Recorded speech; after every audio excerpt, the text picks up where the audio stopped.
Bienvenidos al corazón de las palabras, La Máquina de Pensar. Conduce Pablo Silva Olazábal. Produce Gustavo Germán. Auspicia Biblioteca Nacional. La Máquina de Pensar.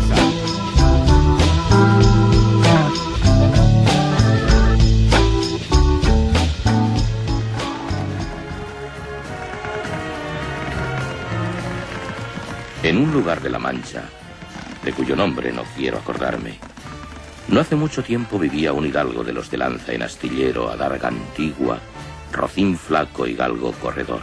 Frisaba la edad de nuestro hidalgo los 50 años. Era de complexión recia, seco de carnes, enjuto de rostro, gran madrugador y amigo de la caza. Quieren decir que tenía el sobrenombre de Quijada o Quesada, que en esto hay alguna diferencia en los autores que de esto escriben. Pero esto importa poco a nuestro pueblo. Siempre me han fascinado estas tierras, y hace mucho tiempo que intento reflejar las virtudes de este pueblo, sus vicios también, pero sobre todo sus virtudes. Los personajes de Don Quijote y Sancho resumen ambos extremos. Siempre han querido ver en Don Quijote una figura divertida, alguien que se volvió loco leyendo libros de caballerías, pero de verdad es un caballero.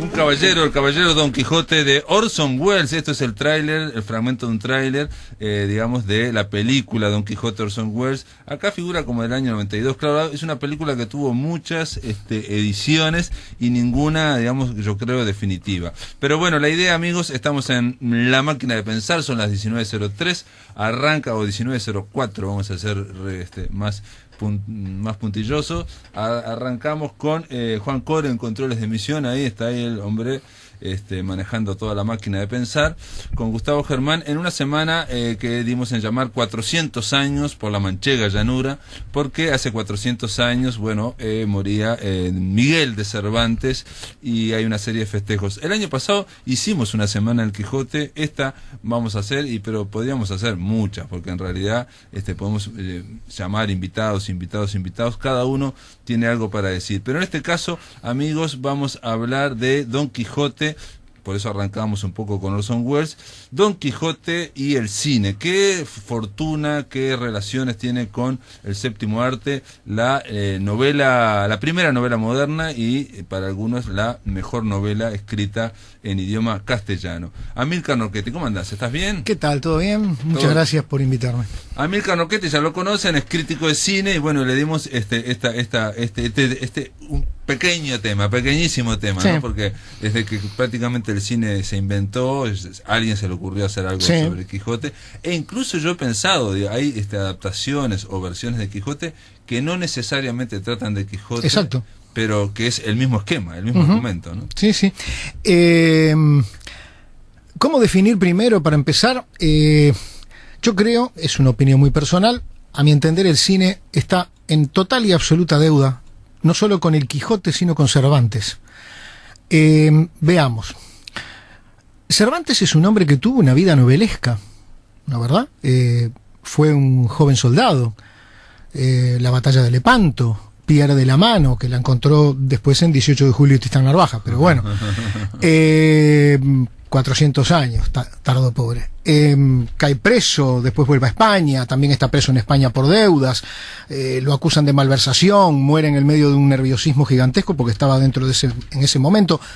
Es una vida novelesca, era una vida para llevar al cine. Bueno, hay alguna cosa hecha sobre Cervantes, pero no vale la pena ni mencionarla porque son películas absolutamente sin importancia. Esa es la primera deuda, con el propio autor.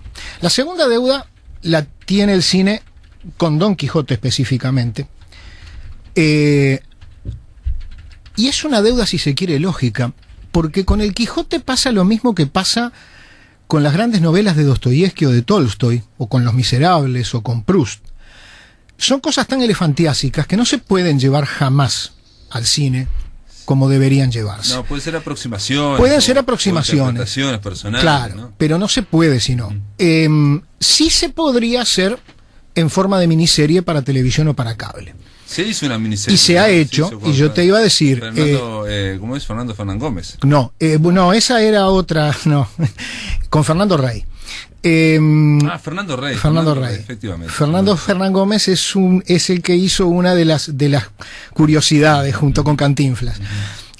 Pero esa miniserie española, de TV española, del año 91, que dirigió el director de Demonios en el Jardín, Gutiérrez Aragón, sí. Fernando Rey era el Don Quijote y Alfredo Landa era Sancho Panza. Exacto, sí, David, sí. Es lo que el lector fanático de Cervantes podría quedar conforme, porque es caligráfica. Como que fiel, digamos. Es absolutamente caligráfica y va paso a paso, pero con un respeto total. Sí. En toda la primera parte del libro, porque aparte lo que no se dice nunca es que el Quijote en realidad son 2 novelas. Sí. Si yo mal no recuerdo, en mis épocas de estudiante, entre la primera y la segunda parte hay 10 años en la vida de Cervantes. Sí, claro. ¿Ah? Y de hecho no iba a ser la segunda parte. Hablando en términos de cine, es casi una remake, la segunda. En realidad no le iba a ser la segunda parte, la hace porque salió el Quijote de Avellaneda. Por el tema de Avellaneda, sí. El falso Quijote. Entonces él se enojó, y sobre todo porque vio que el Quijote de Avellaneda estaba vendiendo muchos libros, entonces dijo, y eso hace esa genialidad, ¿no? La segunda parte, claro, que es genial. Bueno, la miniserie cubre la totalidad de la primera parte. Sí. Pero fíjate que estamos hablando de una novela que en una edición bolsillo estándar anda en las 800 páginas. Yo todavía conservo la edición de Espasa-Calpe con la que estudié en liceo, que es una edición con una letra no chica, directamente minúscula y que sale por los bordes prácticamente. Y así todo tiene 660 páginas, ¿no? O sea que calculo unas 800 en una cosa estándar. Quizás los 2 tomos, no sé si más. Sí, o más. Entonces, eso es imposible llevar al cine como un fanático de la pluma de Cervantes quisiera. Eso, entonces, por ahí se genera una deuda lógica. Pero además está la deuda específica de que cuando lo han hecho tampoco lo han hecho muy bien, ni siquiera, en general estoy hablando, por supuesto que hay excepciones, ni siquiera optando por fragmentos del libro, que generalmente optan por la primera mitad. Hay, por un lado, también hay otra deuda. Si estamos hablando de deudas, hay otra más que se puede anotar al escucha. Yo hace 20 días hice una nota para el semanario justamente sobre los 400 años de Cervantes, y ahí me fijé en un sitio web que es muy documentado sobre todo lo de cine, y hace 20 días, capaz que ahora hay 1 o 2 más, habían 111 versiones hechas sobre Cervantes. Desde la primera, que se perdió, que es de allá de 1902, hasta la primera que todavía existe, que es de 1908, y que dura 6 minutos, y que en su momento fue catalogada de demasiado ambiciosa, 6 minutos, había 111 versiones de Cervantes, de las cuales 104 son el Quijote. Esa es otra deuda, porque el Quijote, ni que hablar, que es el monumento literario, no solo de Cervantes, sino de nuestra literatura de habla hispana, pero y aparte tiene un detalle, pero tiene otras cosas que se podían haber llevado al cine y no. Pero tiene una cuestión, el Quijote, te pregunto, a ver si te parece que es el libro jugando con el libro, con la literatura, ¿no? Algo muy del siglo XVII, pero en el caso de, sobre todo en la segunda parte, lo que hacen los personajes es despegarse del libro, empezar a comentar, y están tan bien hechos que, como dice el Quijote, a donde vaya yo, va la historia. Va la historia, exacto. O sea, es casi, la trama no existe, porque donde lo que haga él es la trama. Exacto. En base a eso lo vamos a dejar enganchado para una de las cosas que vamos a decir ahora más tarde. No, perdón, yo lo que quería decirte es que ¿cómo haces para reflejar esta literatura sobre el libro cuando lo pasás al cine? Claro, podés hacer que sea sobre el libro o que sea cine sobre cine, y también viste que también y eso quiso hacer Albert Serra en una película que se llama Honor de Caballería, que es una de las 4 o 5 que vale la pena mencionar después, pero a mi entender no le salió bien, pero bueno, es un intento, y es un intento muy respetable y hasta admirable por la valentía de jugarse por una cosa tan diferente. Pero volviendo al principio, sobre el Quijote hay, ya te digo, 104 versiones, y en el cine mudo hubo unas cuantas, pero no se recuerdan bien. En ese corpus enorme hay un montón de curiosidades que eso no sucede con Shakespeare. Las de Shakespeare son más fidedignas, claro. Llevar al cine una obra de teatro mientras le muevas la cámara y los personajes y los paisajes es mucho más fácil que llevar este monumento, ¿no? Pero aún así me decían que la versión completa de Hamlet de Kenneth Branagh es una película 5 horas. Sí, y la casi 5 horas. Fue casi 3 horas. De 3 horas y algo, sí. Entonces, hay algunas curiosidades, pero todas están hechas en base a fragmentos y en base incluso a tomar el pelo, ¿tá? Porque, a ver, yo puedo imaginarme a Fernando Fernán Gómez en el año 72 haciendo de Don Quijote, pero es inimaginable ponerlo al lado de Cantinflas haciendo de Sancho Panza. Eso era casi una película de Cantinflas llevada al siglo XVII cervantino. ¿Qué tiene que ver con el Quijote? No sabía, hicieron la película. Don Quijote cabalga de nuevo. No sabía. Sí, de Roberto Gabaldón, que es un mexicano, que era un mexicano. Quiero decir, con el Quijote pasa lo que puede pasar con el Capital de Mar, con la Biblia, con Hamlet. Se le puede hacer decir cualquier cosa. ¿Tá? Es tan impresionante el universo interno que se le puede hacer decir cualquier cosa. Entonces está ese Quijote, o hay una versión de un español del año 62 que en realidad el protagonista no es ni Quijote ni Sancho Panza, sino que es Dulcinea, y precisamente se llama Dulcinea. O hay una versión de Don Quijote de dibujitos en la que Don Quijote es Mr. Magoo. Digo, se puede hacer cualquier cosa. A mí me parece que de todo ese enorme corpus habría que quedarse fundamentalmente con 5 títulos, que incluso cada uno puede tener hasta un calificativo. ¿Tá? Hay 5 títulos. El primero de ellos, que se puede llamar el simpáticamente arcaico, por decirlo de alguna manera, es el que hizo el alemán Pabst. No era alemán, había nacido en Viena, Georg Wilhelm Pabst, que venía de tener una carrera estupenda hasta ese momento. Había hecho en el cine mudo La calle sin alegría, La caja de Pandora. A principio del sonoro hizo 4 de infantería y la ópera de 2 centavos. O sea, estamos hablando de obras maestras. En ese momento, a principios del sonoro, hace lo que hoy es la primera versión todavía recordable, que vale la pena ver si alguien es fanático de Cervantes, de Don Quijote.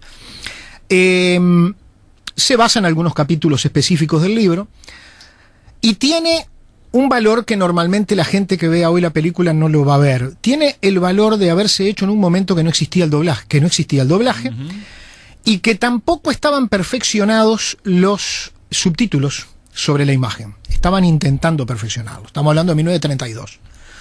Entonces, Pabst filmó la película en inglés, la volvió a filmar exactamente igual en francés y la volvió a filmar exactamente en alemán. Todas con el mismo Quijote y con distintos elencos en el resto de los personajes. El Quijote era un gran cantante lírico que se llamaba Fyodor Chaliapin, y que creo que para el público que pueda acceder hoy a esa película es lo más interesante ver a ese hombre, porque si bien las técnicas de cine y las formas de actuar a veces pasan de moda y se transforman en arcaicas, la música es la música. Y lo que le agregaron, las canciones operísticas que le agregaron para que Quijote las cante, no solo están memorablemente cantadas por ese tenor, sino que además se integran bastante bien a la acción, muchísimos años antes de lo que intentaron Gene Kelly con Stanley Donen. Integran a la acción. Con Peter O'Toole también y Sofía Loren, que estéticamente estaba muy linda. Esa es otra curiosidad. ¿No? Esa es otra curiosidad, porque además Peter O'Toole estaba muy bien en el papel. De Cervantes. Sofía Loren pasó a ser la Dulcinea icónica de la historia del cine. La foto es espectacular. Claro.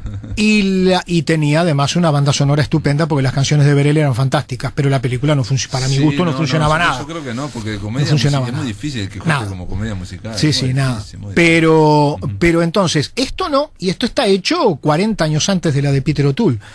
Y estaba muy bien, pero además lo que hay que reconocerle a Pabst es no solo el respeto de cómo encaró esa versión en el 32, y el enorme laburo de hacerla 3 veces, poner la cámara exactamente igual durante toda la película para filmarla exactamente igual, con distintos actores, sino además que fue muy certero en todo lo que tiene que ver con el aspecto fotográfico.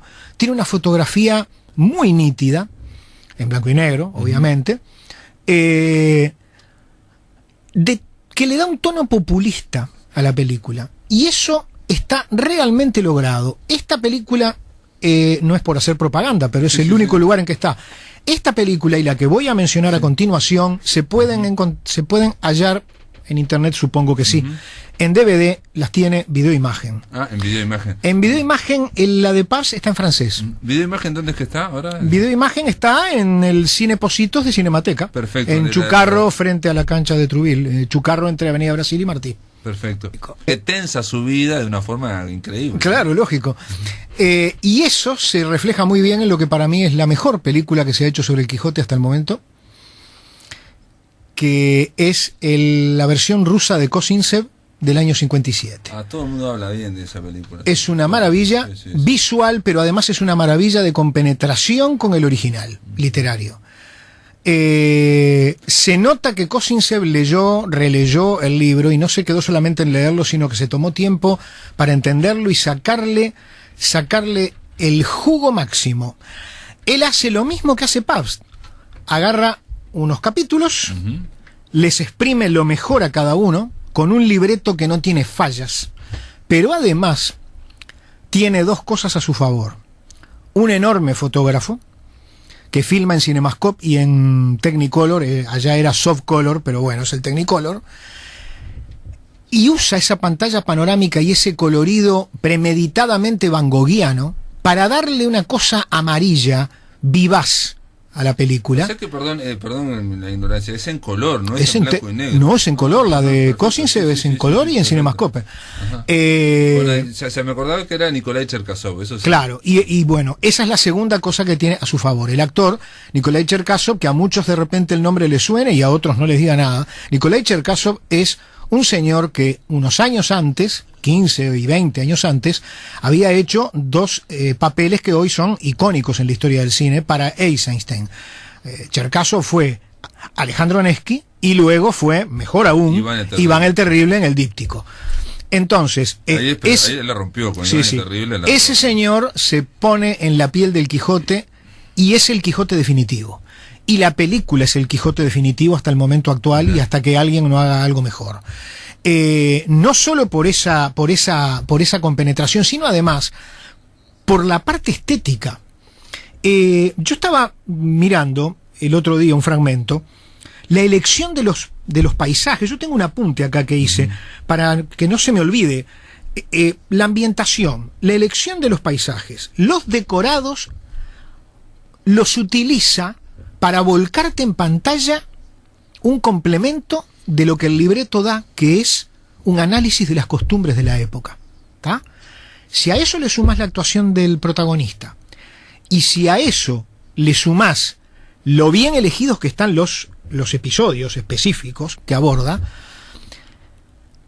cuando terminás de ver la película, lo hablábamos con quienes la vi, te deja la sensación de que Kozintsev se hubiera metido no en la máquina de pensar, sino en la máquina del tiempo y hubiera filmado la película en el siglo XVII español y hubiera vuelto de nuevo. Y no hay nada soviético, digamos, de lucha de clase, cosas. Te pregunto, no te olvides que está hecha está hecha en la época de Nikita. Claro, era el deshielo, empezaba 95. El deshielo y el mejor momento del cine soviético. Libertad, digamos, el 41, la bala del soldado, vuelan las grullas, son todas allí, entre el 56 y el 60.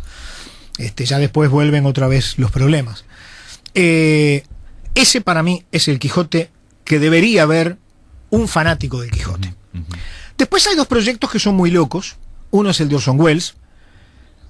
Muy loco por cómo fue, por el momento en que fue concebido. Es concebido a mediados de los años 50, contemporáneamente al ruso, que es el peor momento económico de Orson Welles. Orson Welles estaba plagado de deudas por su puesta en escena de La Vuelta al Mundo en 80 días en teatro. Y entonces entró en aquel asunto del huevo y la gallina, que está primero, porque, empezó a filmar y se quedó sin plata. Entonces, para hacer plata voy a filmar 4 películas por año, pero si filmas 4 películas por año no te da tiempo para filmar la tuya. O sea, cuando voy podés a actuar en 4 películas, claro, voy a actuar como actor. Exacto. Entonces, cuando dispongo del tiempo, de repente no lo disponían los actores que tenían que trabajar en otras cosas para comer.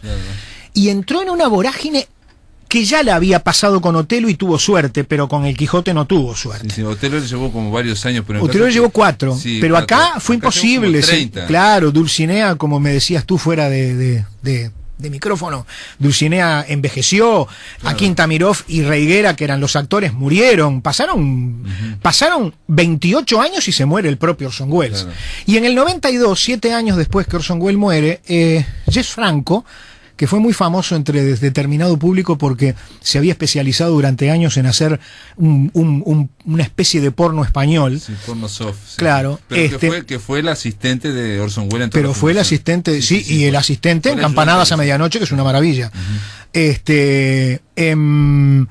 Agarró lo que había y lo armó. Y él quiso hacer algo parecido a lo que Alexandrov había hecho en la Unión Soviética con El que viva en México de Eisenstein, que le había salido bárbaro, pero a Franco le salió muy mal. Yo, a mi entender, que me disculpen, yo sé que es políticamente incorrecto hablar mal de algo que haga Orson Welles, pero yo lo lamento. Lo de Orson Welles está muy bien filmado, pero lo que arma este señor Franco no tiene, para mi gusto, no tiene andadura dramática, no hay en ningún momento andadura dramática. Sí, igual intenta Orson Welles, o digamos, la idea es de hacer cine dentro de cine, ¿no? Sí, claro. Lo que hay es y llevar el Quijote al año 50. Y no tengo duda de... Anda en Beja, claro, digamos, exacto, y no tengo duda... Claro, y algo se puede vislumbrar. Hay de alguna manera un enfoque de una España media turbia, pero... Ahora, no tengo dudas que lo que Orson Welles hubiera hecho, si hubiera podido, hubiera sido muy bueno, porque de alguna manera ese juego de ficción y realidad lo terminó haciendo de manera mucho más humilde 20 años más tarde con Fraude. Sí, F for Fate. Sí. La otra locura que existe sobre el Quijote es Honor de Caballería, la película de Albert Serra. La película de Albert Serra tiene una valentía muy estimable, ¿tá? Porque inventa la película Serra en lo que decías vos, jugando con el ida y vuelta del cine y la literatura y de lo que hay en el Quijote y detrás del Quijote.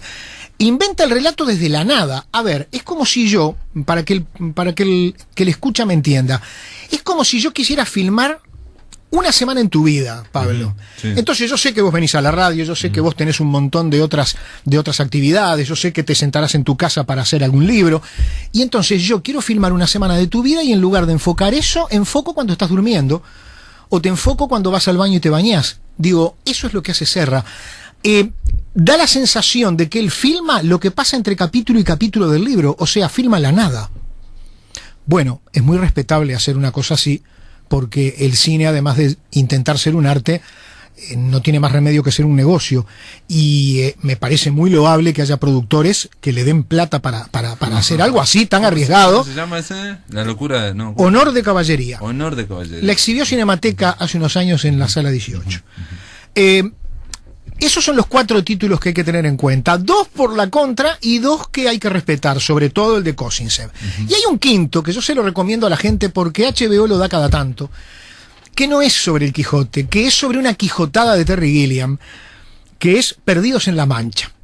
Terry Gilliam, el autor de Brasil, quiso hacer allá por el año 99 el Quijote, con Jean Rochefort haciendo de Quijote y Johnny Depp haciendo de Sancho Panza. Explotando más que nada la vis cómica y la vis ridícula, no tanto la gordura, porque no. Lo que da cada tanto HBO, porque el documental este ya tiene como 14 años, pero lo da muy seguido, Perdidos en la Mancha, es un documental sobre cómo no se pudo filmar, sobre la cantidad de horrores que le sucedieron a Terry Gilliam, a los efectos de que no pudiera filmar. Parece que Cervantes desde el más allá hubiera dicho, vos no vas a filmar mi novela. También, para no olvidarme, las tengo apuntadas acá. ¿Y el documental se llama? Perdidos en la Mancha, Lost in la Mancha. ¿Tá? Por ejemplo, una doble hernia de disco de Rochefort. ¿Tá? En el momento que iban a filmar, pasaban jets ruidosos de la aviación española, porque había un aeropuerto de la milicia. O sea, cosas insólitas. La quijotada de todo esto es que si vos mirás el IMDb, que es ese sitio que tiene todo, te vas a enterar que en este momento Terry Gilliam está reflotando de nuevo el proyecto, por supuesto, con otros actores.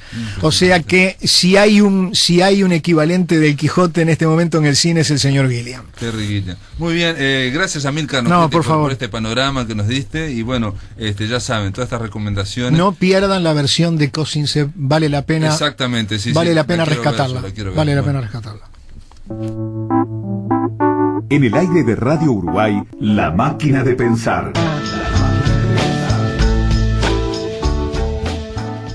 Amigos, ahora en este último bloque de La Máquina de Pensar, llamamos a Colorado, ya en Estados Unidos, en Boulder, está Laura Cesarco. ¿Estás ahí, Laura? Estoy acá. ¿Cómo andás? Bien, ¿vos? Bien, Laura Cesarco hablamos la otra vez, pero ahora la idea es hablar. Ella es poeta, es autora de 3 libros de poemas: Llamar al agua por su nombre, esto está editado en el 2010, Sastrería en el 2011, y Los brazos del saguaro está editado en 2015. Además, Laura Cesarco está dirigiendo una editorial allá en Colorado, junto con otros, me imagino yo que son 2 poetas, no sé, dirige la editorial Bellis Books. Esta editorial Bellis Books, Laura Cesarco tuvo la gran amabilidad de enviarme un ejemplar, obviamente es en inglés, pero es bilingüe, porque son 6 poetas uruguayos, ¿no? Touching the Light of Day, y que los poetas son, a ver cuáles son: Julio Rey Sig, a ver si me acuerdo de memoria, Pedro Picato, Liber Falco, acá lo tengo, Alfredo Mario Ferreiro, se me faltaba, y Humberto Megre, y la mujer, ¿no? Susana Soca. Esos 6 poetas fueron traducidos por Laura Chalar, y hay también unas anotaciones por Gerardo Ferreira, ¿no? ¿Lo dije bien? Sí. Lo dije bien.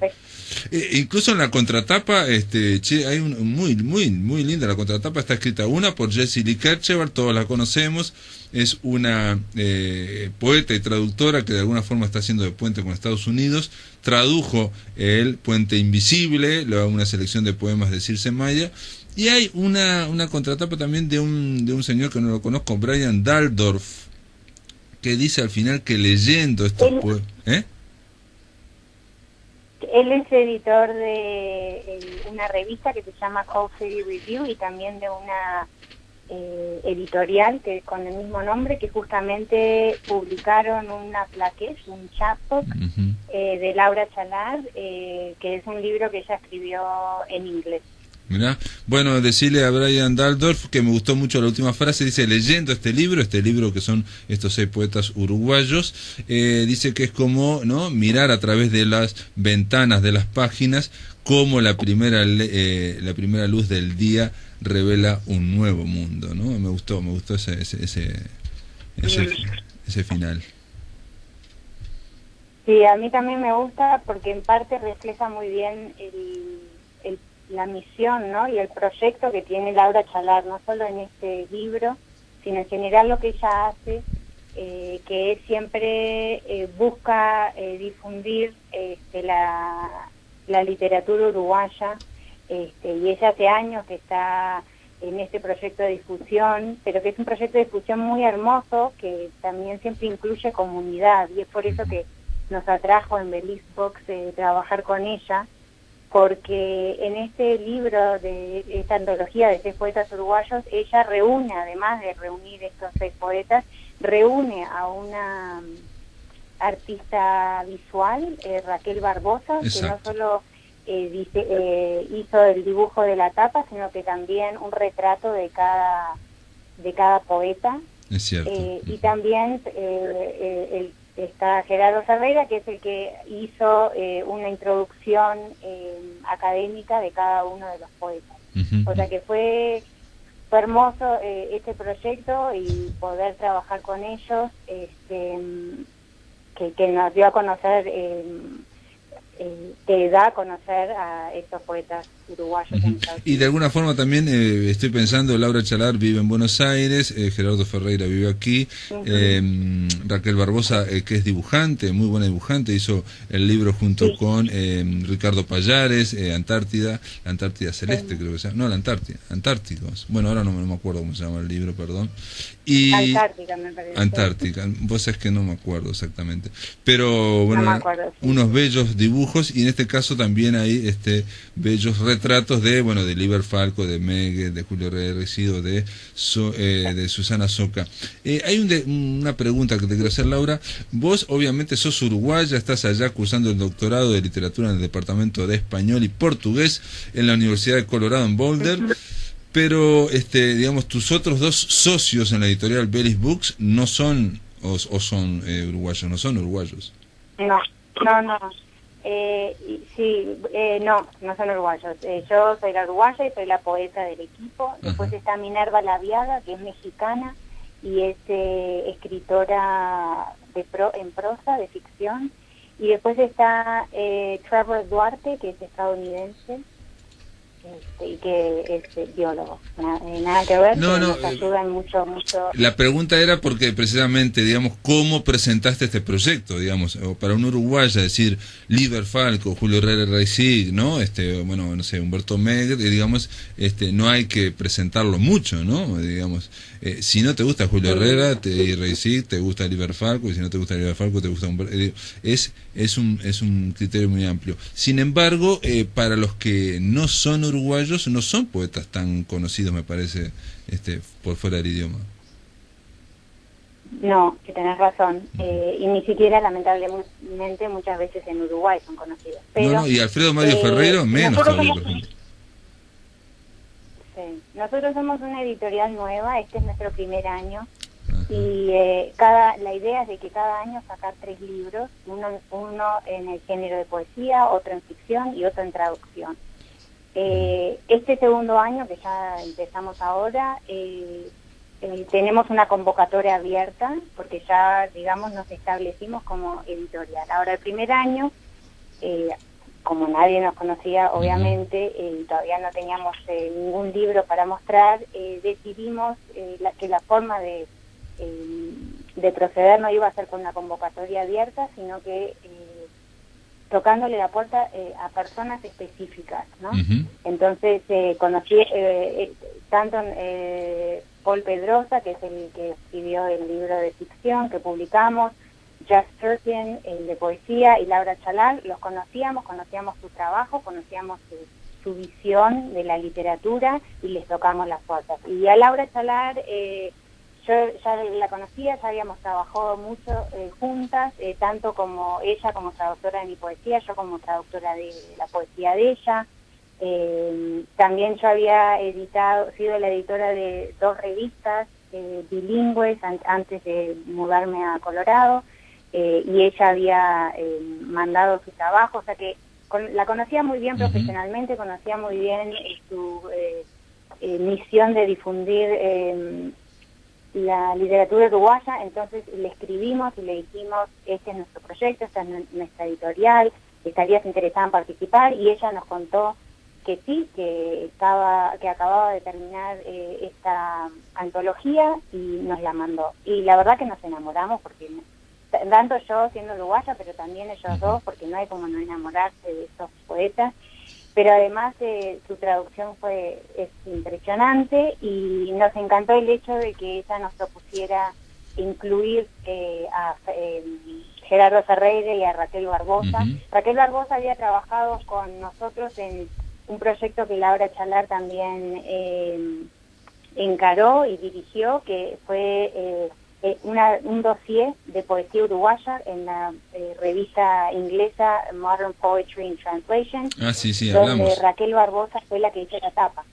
Sí, hablamos de eso en Inglaterra, ¿no? En Londres. Sí. Laura, y entonces vos estás allá, digamos, por un lado estás estudiando, estás siendo docente. ¿Cómo es tu vida? Y aparte, digamos, de tu vida editorial, porque otra pregunta, decís que vas a hacer una ¿cómo es? Una convocatoria abierta, ¿qué significa eso? Significa que de ahora en más, del 2 de mayo al 2 de agosto de cada año.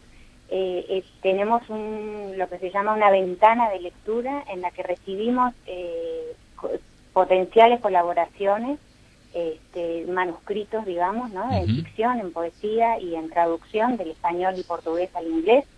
Y estamos estos meses leyendo y decidiendo cuáles van a ser nuestros próximos 3 libros. Entonces, invito a todos aquellos que estén interesados, porque también aceptamos manuscritos en español y en inglés, por supuesto, y a todos los que estén interesados que nos manden a belizbooks.com, que nos manden sus manuscritos. Bueno, pueden ser, digamos, en narrativa o en poesía. Beliz se escribe con B corta y con Z. Si no, van a La Máquina de Pensar, al blog de La Máquina de Pensar, que está linkeado en la editorial. Laura, también, mientras tanto seguís, no me contestaste, trabajás de docente y seguís tu trabajo poético también.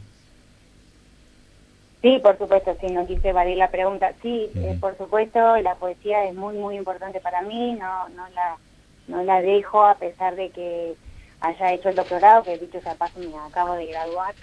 Incluso... bueno, te graduaste, felicitaciones. Sí, muchas gracias. Incluso mi tesis de doctorado es en poesía y nada, yo sigo escribiendo. Durante el doctorado publiqué Sastrería con Yagurú, mi segundo libro, y también publiqué Los brazos de Saguaro, también con Yagurú, y publiqué una plaqueta en inglés porque decidí probar mis pensamientos y mi lenguaje en inglés, a ver cómo iba.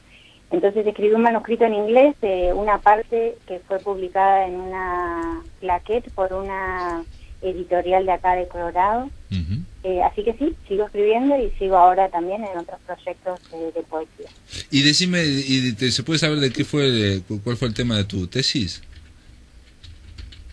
El tema de mi tesis es sobre la poética del tiempo en 3 poetas, una uruguaya, Ida Vitale, una argentina, Juana Viñosi, y una brasilera, Hilda Iuschi. Una brasilera no la conozco, pero Ida Vitale obviamente sí, aparte ella vive en Texas, ¿no? En Austin, ¿no? Sí, vive en Austin ahora. Sí, estuvo en México antes y ahora en Austin. ¿Y qué te iba a decir? ¿Y tenés algún contacto con ella? No. Digo, porque la poética del tiempo. Sí, básicamente lo que hago, sí, suena muy rimbombante tal vez el título, pero básicamente lo que hago es... mirar cómo en la obra de cada una de estas 3 poetas mujeres, y justamente elegí que sean mujeres, cómo cada una de ellas va construyendo una teoría, digamos, y va habitando una forma de vivir el tiempo, una experiencia propia, más allá de lo que nos dicta digamos, el capitalismo, ¿no? Hay que apurarse, hay que tener todo pronto, hay que mostrar lo que uno hace con el tiempo, y cada una de ellas en su poesía va desmantelando estos paradigmas y reformulándolos en paradigmas nuevos. Eso es lo que hago. Y se puede decir que también lo aplicás en tu poesía. Te pregunto por qué, porque uno lee Los brazos de Saguaro y un poco creo que lo dice Roberto Aprato, ¿no?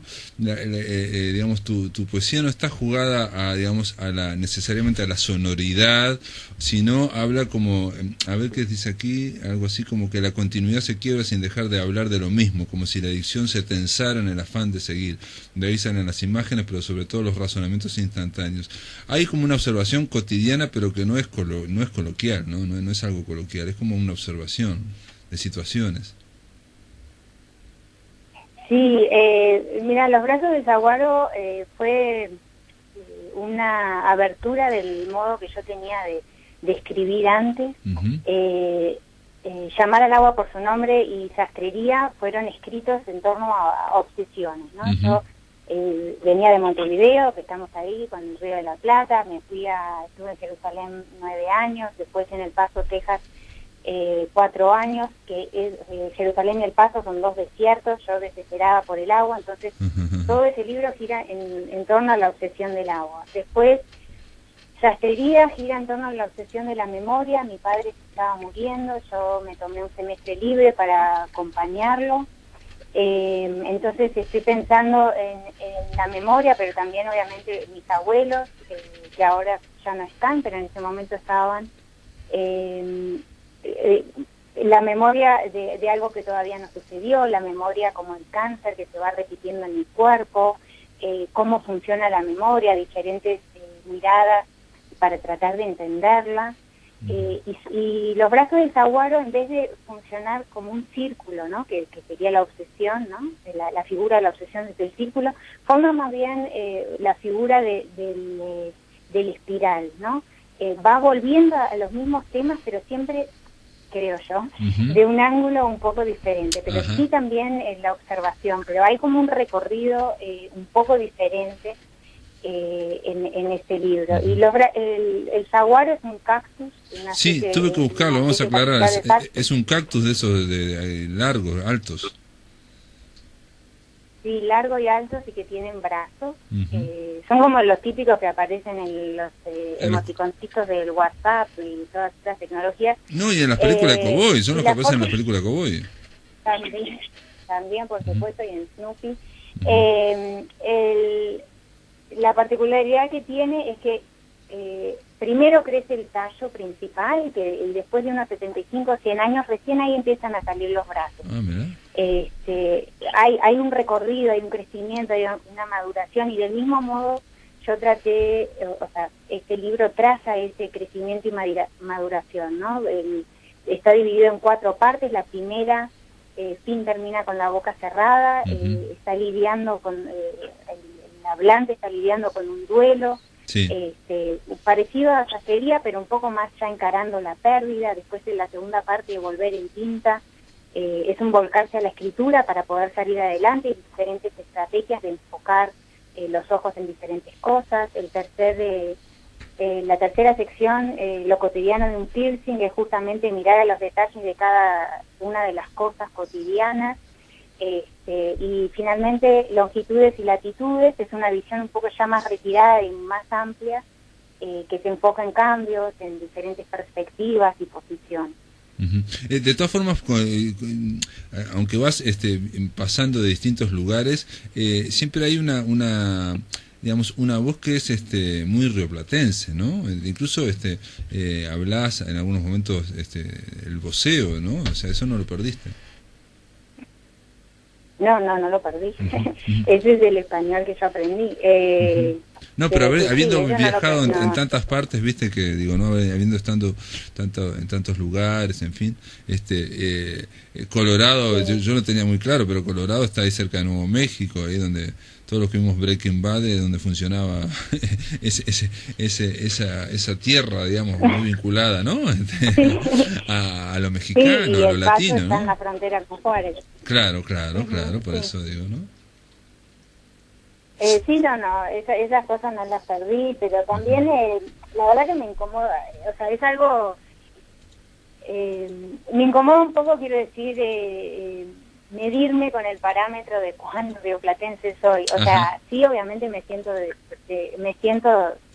Montevideo sin duda, uruguaya sin duda, tengo el acento que tuve siempre, creo que no me ha cambiado, sí mantengo el voceo, pero no sé, no quiero caer en eso de aferrarme a lo yo te lo comentaba porque te lo comentaba porque no siempre los poetas aparte de tu poesía no es coloquial, si se quiere, ¿no? Estas son observaciones cotidianas, pero ahí se habla en ese voceo. Pero bueno, son marcas que uno tiene, aparte es lo que a uno le sale también, no es no, digamos, la poesía ni la literatura, creo que tienen que ver con estrategias, me parece a mí, pero bueno, eso es una postura, ¿no? Las estrategias las trazan después los críticos cuando leen. Y me encanta que estén esas marcas, como le decís vos, o los trazos, que es una palabra que yo prefiero usar, porque van marcando tu historia, ¿no? Claro. Marcan de dónde viniste, por dónde pasaste, por eso es como el acento, que es algo maravilloso, que la gente a veces está obsesionada por sacárselo, tener acento en otro idioma, que para mí es una pena, porque tener acento significa ya marcar un recorrido importante. Claro, pero mi experiencia es, Laura, es que eso va más allá de las personas. Hay personas que a los 15 días pierden el acento y hay personas que a los 15 años siguen con el acento, y es algo que viene de otra parte, que no se puede, me parece, no se puede manipular tan fácilmente. Y en la escritura lo mismo, pero está bien el tema de no sentirte extraña, digamos, escribiendo en el voz, ¿no? Que te sientas cómoda. Muy bien, te tengo por supuesto. ¿no? El tema, lo fundamental es tratar de escribir cómodos. Te tengo que dejar porque se nos termina. La autenticidad. Sí, exacto, sí, bueno, esa es, digamos, algo que es una palabra que a veces se pierde validez, o te la cuestionan, qué es lo auténtico. Bueno, existe la autenticidad, es más difícil definir qué. Amigos, decirles que le vamos a dar las gracias a Laura Cesarco, que ya está con esta editorial Bellis Book, y que acaba de decir algo que es una temeridad, que va a haber una convocatoria para aquellos que quieran presentar narrativa o poesía a partir de mayo, bueno, ahora en esta época. Así que si ustedes van a La Máquina de Pensar, al blog de La Máquina de Pensar, van a ver el link con esta editorial y bueno, pueden ahí intentar suerte. Te mando un abrazo desde Montevideo, Laura, y se terminó La Máquina de Pensar. Un abrazo y muchísimas gracias. Dale, se terminó La Máquina de Pensar. Mañana seguimos a partir de las 19 horas. Que lo pasen muy, pero muy bien.